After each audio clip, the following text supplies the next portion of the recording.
Hi, everyone. Welcome to English 1302, Week 3, Part 2. Week 3, Part 2. Um, I want to take a few more minutes and visit with you a little bit more about the play Macbeth and about your first research paper.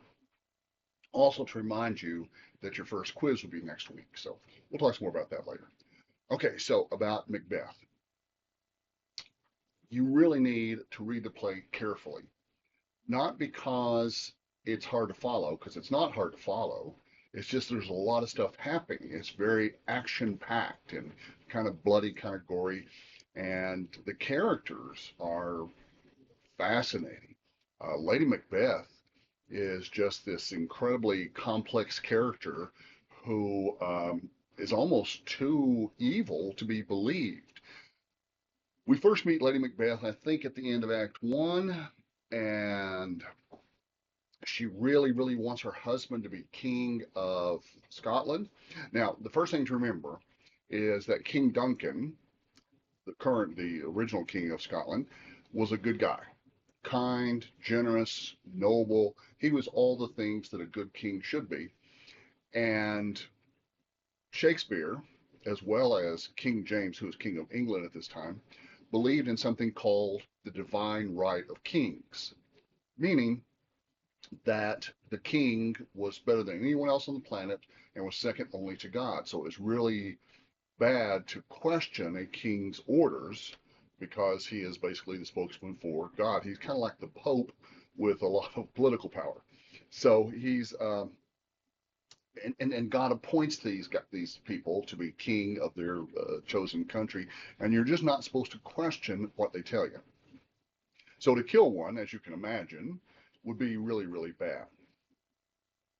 So anyway, Macbeth and his friend Banquo hear the prophecy from the witches that Macbeth is about to be promoted to another thanehood and eventually going to become king of Scotland. He wants this. He really does. He's not uh, originally ambitious that we can tell, but once he hears the prophecy, he's thinking, "Wow, that'd be really cool."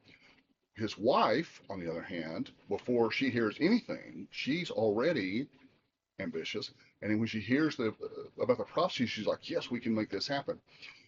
She's very quick to act. She is just really this hard driving, this alpha personality who just goes after exactly what she wants.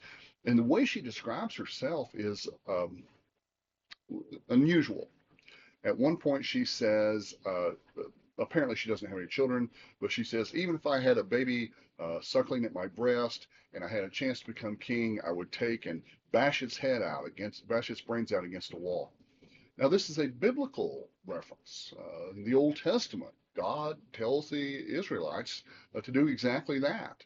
And but it shows you how grisly, how gory her ambition is, and how she would literally stop at nothing. And she's constantly on her husband Macbeth, questioning his manhood, calling him all sorts of names, and saying, you really got to do this. Let's stop for just a moment and talk about the daggers. Okay, there's 100 ways to kill somebody, and if you're trying to kill your king who is under guard, you might think of poison or spears or swords or something, but they use daggers. Now, why is this? Well, first of all, the daggers are there, so they're readily available. They're handy. The guards have daggers, um, but also a dagger requires you to be up close to a person. Dagger also releases a lot of blood, one of our motifs, which is the essence of life. And so it's very bloody and it's very visual and I'm sure very painful. And anyway, he uses the guards' daggers to kill his king, King Duncan. They leave the guards alive so that they can blame them, which they do. But in a fit of rage, Macbeth then kills the guards. It's interesting, though, we see a little bit of the complexity of Lady Macbeth when she says, now she goes to the room first to drug the guards or get them really drunk, one or the other, and she says, well, I would have killed King Duncan, except he looked too much like my father. He reminded me too much of my father. So is she chickening out, or does she have a special love for her father, or is there something more going on? We don't know.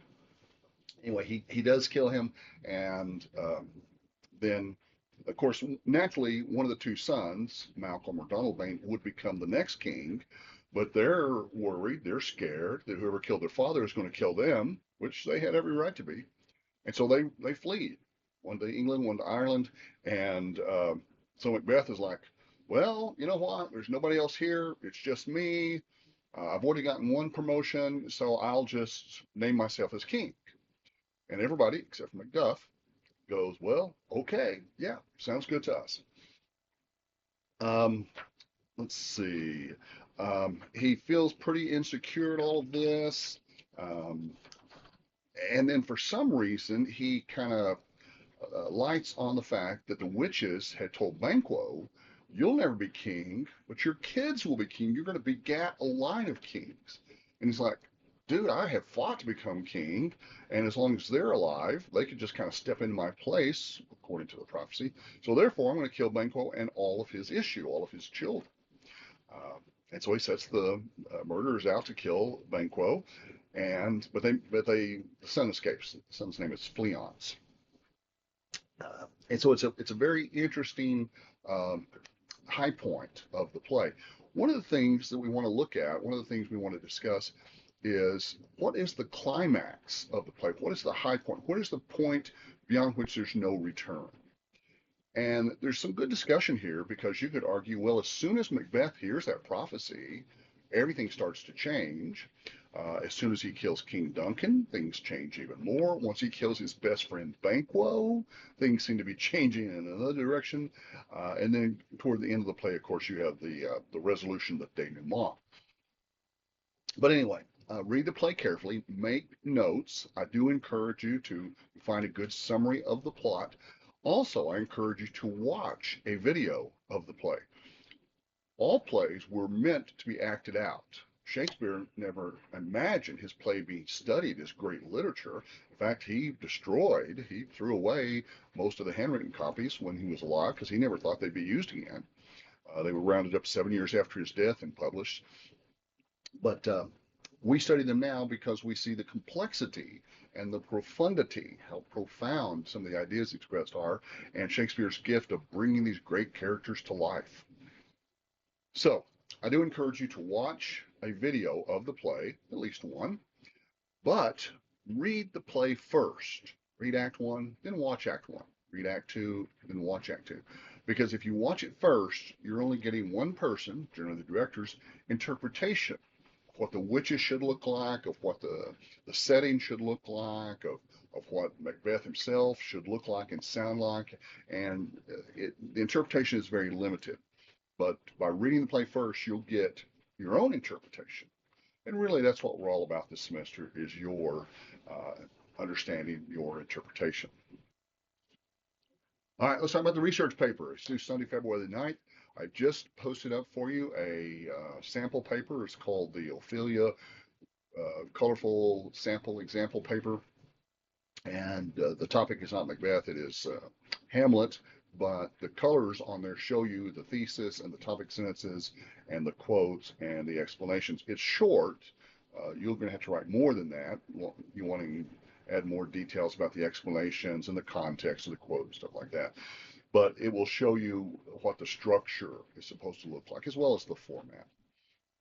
So follow that example and go ahead and get started on your paper. I know February 9th still seems like a long ways away, but good writing takes time. So get started now and let the writing process kind of proceed apace. And of course, if you have any questions, please feel free to send me as an attachment a rough draft or an outline, and I'll be happy to help you as much as I can. We also have in-person tutoring here at every campus of South Plains College and online tutoring for after hours. Brain Trust, Brain Fuse, I think is the name of the company. There's a link on the startup page of Blackboard.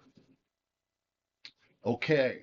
Oh, something else I wanted to tell you about was the play Macbeth is supposedly cursed. You may have heard this already, but when you go to see the play, or if you act in the play, you're not ever supposed to say the name Macbeth in the theater, the name of the play, because it will cause havoc and lots of bad things to happen. So instead, you either call it the Scottish play or Macbee.